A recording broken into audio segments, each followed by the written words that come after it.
નમસ્કાર, આપ જોઈ રહ્યા છો સ્પાર્ક ટુડે ન્યૂઝ। વડોદરા શહેરમાં આવેલું ગુરુકુળ સ્કૂલ વારસિયા રિંગ રોડ ખાતે પરાગ સોસાયટીમાં ગાયત્રીનગર આવેલું છે। ત્યાં છેલ્લા 25 વર્ષથી દશામાને ધામધૂમથી બેસાડવામાં આવે છે। અલગ અલગ થીમ પણ રાખવામાં આવે છે। ત્યાં માતાજીની ભક્તિભાવથી પૂજા અર્ચના અને 10 દિવસ તેમની સેવા કરવામાં આવે છે। માછી પરિવાર પરેશભાઈ મંગળભાઈના ઘરે છેલ્લા 25 વર્ષથી દશામાં બેસાડવામાં આવે છે।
બોલો દશા માત કી જય।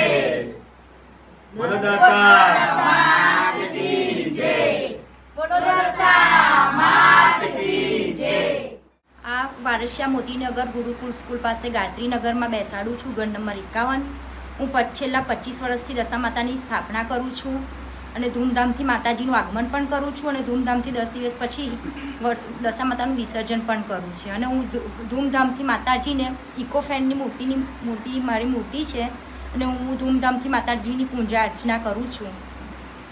કેવું લાગે છે આપને અને કઈ થીમ રાખો છો તમે? હું અલગ અલગ થીમ રાખું છું માતાજીની, ડેકોરેશન પણ અલગ અલગ કરું છું અને મને માતાજી અંદર મારા ઘરમાં જ્યારે સ્થાપના કરું છું મને બહુ જ ભાવ ભક્તિ અને મારું દિલ ખુશ થઈ જાય છે, મને બહુ જ ખુશી લાગે છે અને હું જ્યારે પણ માતાજીને વિસર્જન કરું છું ત્યારે મને બહુ જ દુઃખ થાય છે કે આજે મારા ઘરેથી મારા માતાજી જતા રહ્યા। શું નામ આપનું? ગીતાબેન પરેશભાઈ માછી, ગુરુકુળ સ્કૂલ પાસે વારસિયા રિંગ રોડ।